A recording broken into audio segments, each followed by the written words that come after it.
By the time Aida left, it was practically nighttime. My aunt came out only to tell us to prepare some dinner for ourselves and Bernie, who was arriving soon, and to rest because my formal training would begin the next day. So we did, and then, already in our nightgowns, my cousin showed me the routine of removing our makeup and moisturizing our skin before bed. I had never before realized everything girls have to do to look good. Turned into a court girl for a quinceañera party. Part 5. Please, if you like this story, consider subscribing. The next day, while we were having breakfast, my aunt arrived with a calendar and some magazines. Are you ready? Starting today, the 3 weeks of intensive preparation for the party officially begin, and since there's so much to do, I took it upon myself to make an activity planner. She opened the calendar and saw that it already had a countdown to the event. She had a P marked every Monday, Wednesday, and Friday, except for the last Wednesday, which had a little star, with the letters EG. Up to this point, we understood that it meant the practice sessions with the choreographer and the dress rehearsal, but there were other notes that weren't so clear to us. From Monday to Friday, there was a Y at the top of each day, representing the morning hours. On Tuesdays, Thursdays, and Saturdays, there was an M in the practice schedule. The Thursday before the event, there was a V for visitors. On Friday, there was an S for salon, and on Wednesday, there was a D for dresses. What's all this, Mom? Mariana asked. Look, my aunt said, pointing. Every morning, they're going to take a yoga and Pilates class, which Jessie needs to work on flexibility, posture, and control without adding volume. And you, addressing Mariana, couldn't you spare a little more firmness for that tummy? Yes, thank you, Mariana replied with a hint of irony, but are you saying we are starting today? Yes, of course. Please lend your cousin what she needs for today, and in the afternoon, we'll buy her whatever she needs. These are the practices with the choreographer, my aunt continued, showing us. This is the dress rehearsal. This day your mom arrives, here's the hair and makeup fitting, the dress delivery. Well, everything. And what's the M? Mariana asked. Oh, I'd thought about practicing that here, but they recommended a modeling school that neither of them will mind. For sitting, and generally moving like ladies. So on the days there's no choreography rehearsal, they're already enrolled at the academy. They just asked that you always wear heels of at least 2.5 inches and a skirt. She also handed me a couple of magazines. I want you to try a new hairstyle every day and keep practicing your makeup.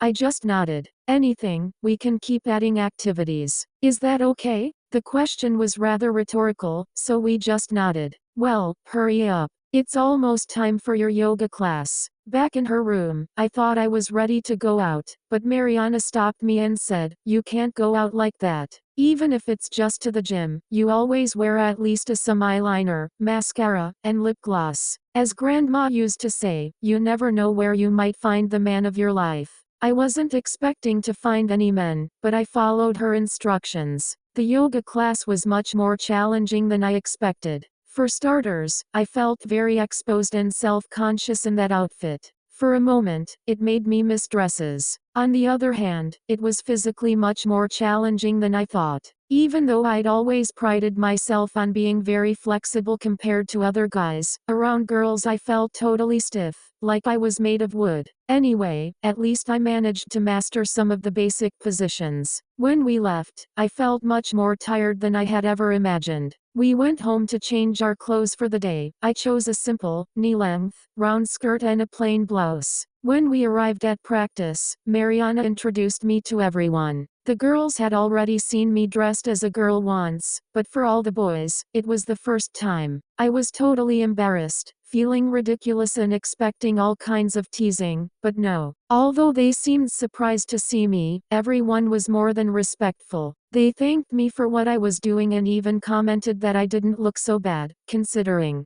The teacher interrupted them. The first one to make a joke or make the slightest inappropriate comment takes her place. Is that clear to everyone? She rearranged the pairs so that Bernie was with Aida and I was with her son, Claudio, and we began the rehearsal. Although I knew all the steps by heart, this time was different. I was nervous and constantly felt everyone's stares. During the first hour, I made several mistakes and stumbled a couple of times. Even once, Claudio had to catch me from falling. Are you okay? He asked. Yes, it's just, I don't know. It's not that easy. I answered him. Don't worry, baby girl. You can do this. I was so surprised. I don't know if it was the voice he used, his confident look, his strong hand, which stopped me from falling, or the fact that he had called me baby girl, but he made me feel safe.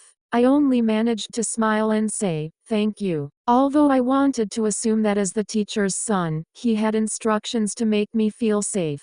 From that moment on, although I was still nervous, I began to improve my steps, and we were able to progress with the choreography. Every time I did a turn or a difficult step correctly, Claudio would come up to me and say, "Good girl," which, for some reason I still don't understand, made me feel profoundly good. The next day, after yoga class, I had to spend a good amount of time choosing my outfit for the day and, based on the magazines my aunt had given me, also choosing a different hairstyle and makeup than what I'd worn the previous days. It's amazing how different you can feel just by changing your makeup and hairstyle a little. I never would have imagined it. When I was ready and my aunt gave the go-ahead, we went to the modeling studio. How difficult could it be? Walk, turn around, and walk back. What a shock. I never knew I couldn't walk. Well, I couldn't stand, walk, sit, or even pose or turn around. That was for advanced minds. At first, they made me feel like an orangutan trying to learn how to control a spaceship, but shortly after the first hour, I at least started walking like a human being. The routine was exhausting. Yoga and Pilates classes every day, then makeup and a new hairstyle, then choreography or modeling school. From Monday to Saturday, we were completely busy, but the results were starting to show. My posture, my way of walking, and my overall movements were becoming more feminine and natural every day. I practically didn't need to even think about it. I also started to feel pretty confident about my makeup and hairstyling skills, and the choreography was practically ready for the party. Apparently, the yoga was making my body take on an increasingly feminine shape.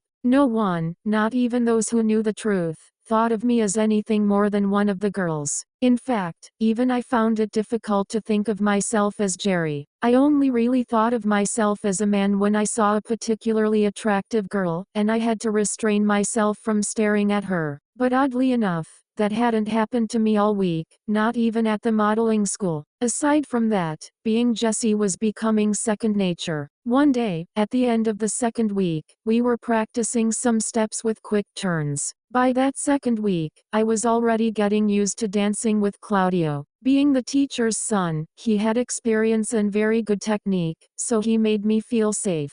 After the first few days of discomfort, I was getting used to his rhythm, his height, and his hands on my waist. During one of the practices, as I was doing a turn, one of my heels broke, and I inevitably fell. It wasn't really serious because he managed to catch me with his arm, cushioning my fall a little. He immediately knelt down next to me and asked, "Are you okay, baby girl?" "Yes," I replied, as I tried to get up. But as I tried to support myself, I realized my wrist and ankle were hurting. "Wait, don't hurt yourself more," he said. With great care and respect, he put his arms under my back and legs and carried me as if I were indeed a little girl. It's very difficult to express what I felt as he held me in his arms, fragile, at the same time vulnerable and protected. Unconsciously, almost involuntarily, I slipped my arm behind his neck. We entered the teacher's office, and Claudio carefully placed me in an armchair. For a moment, I felt sad that he was putting me down, as if his arms were my safe place, but not only did I not want it to show, I didn't even want to accept that for a moment I had felt that way. What happened next only increased my confusion. He placed a cushion on one of the armrests of the chair, took off my shoes, and helped me lean back in the chair, putting my feet up on the other side. "How are you feeling?" he asked attentively. "Fine, I'm sure it'll pass in a little while," I replied. "May I?" And he began massaging my injured ankle. He was respectful throughout, however, in addition to immediate relief.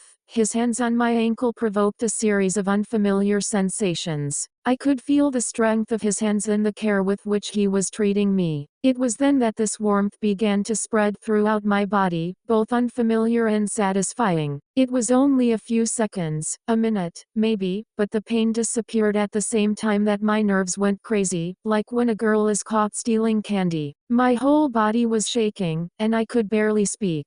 "Thank you," I managed to say, as I straightened up. The teacher asked me to stand up and take a few steps. I did, and apparently my ankle was fine. Still, she decided to cancel practice and asked my aunt if we could also take a day off from modeling class so as not to take any risks. That afternoon, my aunt told us that Helen had left the hospital. My cousin asked her permission to invite the girls over for a sleepover. "It's okay, you deserve it for working so hard these past 2 weeks," my aunt said. "You call them and I'll order pizza, and if you want, I'll make you some piña coladas." So we did. A little later, Aida, Helen, and Gabby arrived, each with a small suitcase, and of course, Helen on her crutches. We went up to Mariana's room and had a good time playing Uno. Then the pizzas arrived, and my aunt called us to the kitchen table to eat. By then, she had a pitcher of non-alcoholic piña colada ready for us. After pizza, we went back to the room and put on our pajamas. By then, I'd gotten used to getting dressed in front of my cousin, but in front of everyone else, it was a different story, so I went into the bathroom to change. Anyway, at my aunt's discretion, I only had nightgowns, one short and one knee-length, which was what I decided to wear that night. We sat on the floor and just started talking about everything. Gossip about other girls at school and stuff like that, until Gabby asked me who was teaching me how to do makeup. "Mariana has been teaching me," I answered her. Everyone congratulated me on how quickly I was learning and started taking out their makeup to show me some tricks to help make my nose look sharper, or to make my eyes look deeper, or to line my lips and make the color last longer. My aunt brought over the second pitcher of piña colada, which curiously tasted different from the first one, not as sweet. I remembered the same thing had happened when we went to eat, but since no one seemed to notice, we just kept talking as my aunt brought over more piña colada. Pretty soon, we were all having a lot of fun and a little uninhibited. Maybe that influenced Mariana to suggest playing the pass the card game. I was thrilled with the idea because, in a completely masculine way of thinking, the game would give me the opportunity to get close to Helen and practically kiss her. That was the fantasy. The reality was a little different. We were laughing so hard it was almost impossible to hold the card by suction alone, so we started cheating by holding it in our hands or even biting off one corner. I don't think I'd ever laughed so hard. We were literally falling over ourselves laughing, until the long-awaited moment came when Helen, passing me the card she was biting, simply dropped it between us and kept getting closer. I don't know why, but for just a moment, I hesitated. But she kept getting closer, and finally our lips touched. It was just a small kiss, tender rather than passionate. It was so beautiful, her lips were simply perfect, but for some reason, it didn't do what I expected. It was like kissing a sister, or a very good friend I had no attraction to. But I like Helen. I like her a lot. Or, not anymore? The next pitcher arrived with more snacks, and with that, we calmed down a bit. Aida asked us if Bernie liked her. "I think so," Mariana said.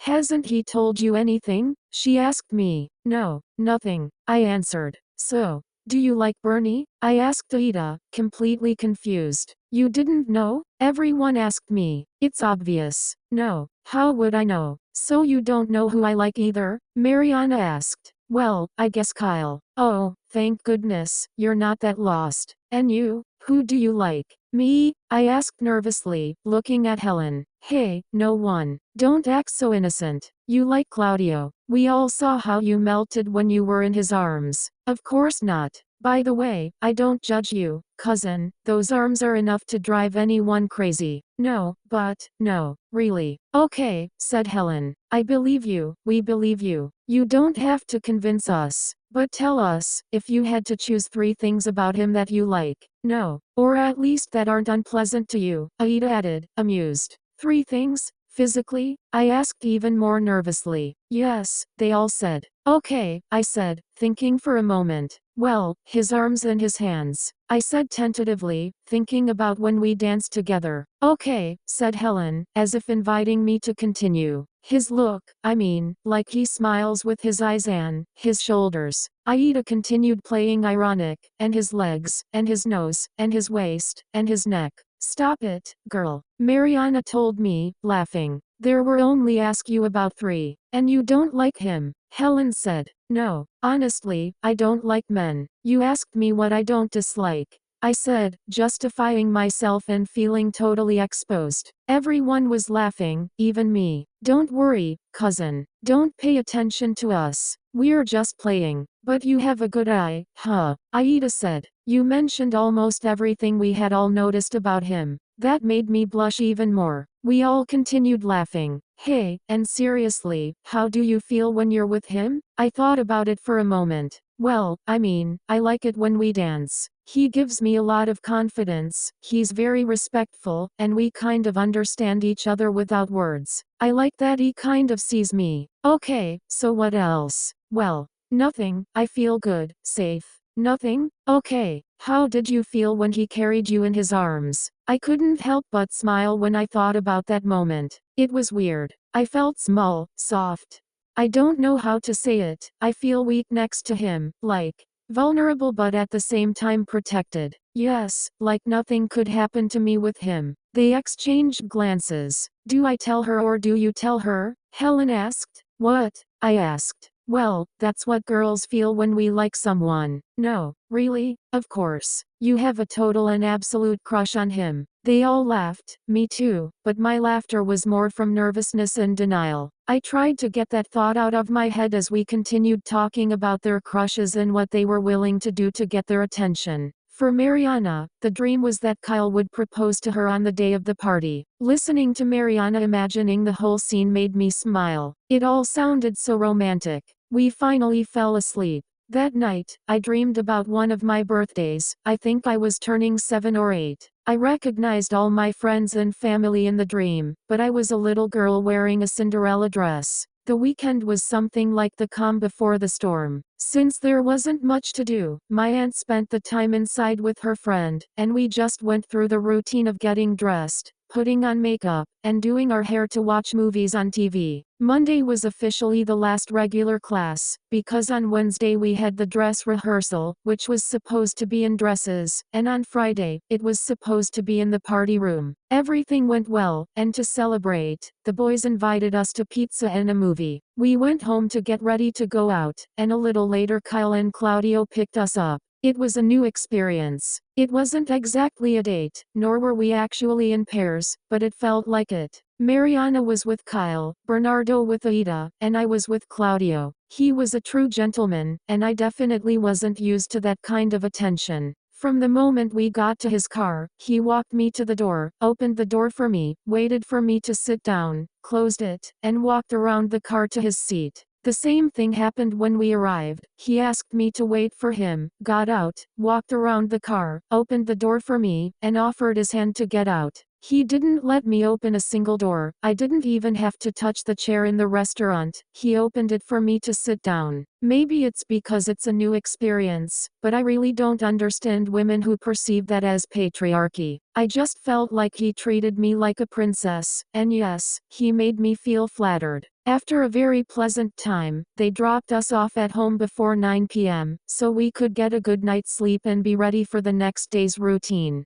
Claudio didn't try anything funny when he said goodbye. He just gave me a shy peck on the cheek, which was weird enough for me, but I understood it was normal when a guy was taking you home. The next day, yoga, makeup, hair, modeling class. When we left, my aunt picked us up, and we went to the final dress fitting. Up until that point, I had convinced myself that I had simply been learning how to behave and move like a girl, and that the clothes fit me thanks to the gaffs and breast forms my aunt had bought. If anything, the yoga classes might have slightly altered my body, but I was pretty sure it wasn't possible to fill out Helen's dress. And that was okay, because eventually I would go back to being Jerry. Or at least that's what I wanted to think. Just like last time, we went straight to the second floor of the dress shop, where they had everything for fittings and dress adjustments. Just like last time, there was a dress on the door of each dressing room and a name tag with each girl's name on it. When I saw my name on one of the tags, I couldn't help but feel excited and somewhat proud to be a part of this. I entered the dressing room and carefully put on the dress.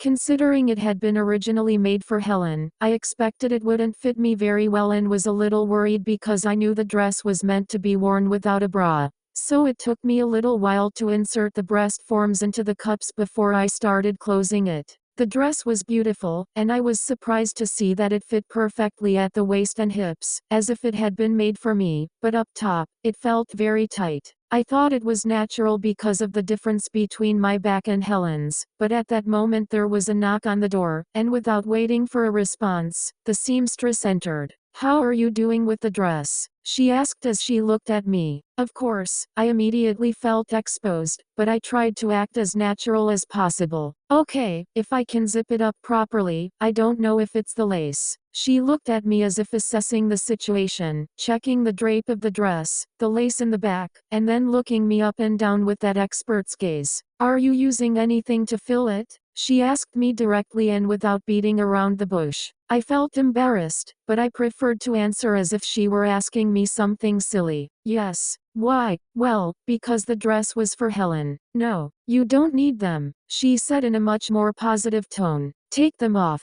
I hesitated, or rather, I was sure that if I took them off, I'd be completely flat. "Are you sure?" I asked her. "Do you remember last time I told you that you were going to fill out the dress perfectly by today?" she asked. "Yes, I remember, but no, nothing's changed." She interpreted my hesitation as typical teenage embarrassment. "Trust me," she said, as she stood behind me. "Take them off while I lace up the corset." I did, and all I felt was her slightly tighten the corset on the dress. "Are you ready?" she asked. "Yes, I think so," I answered her. She looked at me again, appraisingly. I was sure she was going to ask me to put them back on, but her smile told me otherwise. "I told you," she commented triumphantly. "It looks perfect on you." I just couldn't believe it. She opened the door and led me to the mirror. It would be ridiculous to say I didn't recognize myself.